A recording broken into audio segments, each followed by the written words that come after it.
How to enable Instagram stories saving to archive.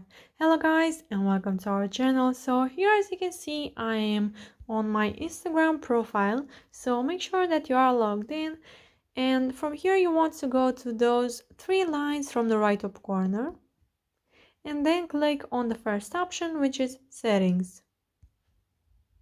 So here you want to go to the fourth option, which is privacy, and then you want to scroll down, and at the middle of the page you will see story, so click on that, and here you have to scroll down, and at saving section you'll have the second option, which is save story to archive.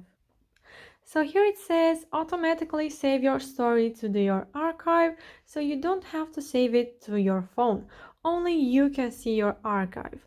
So yeah guys, here you have to toggle this on, and now your stories will be automatically saved to your archive.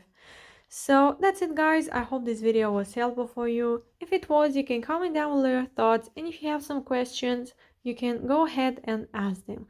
Don't forget to like this video and subscribe to our channel. Have a great day. Bye bye.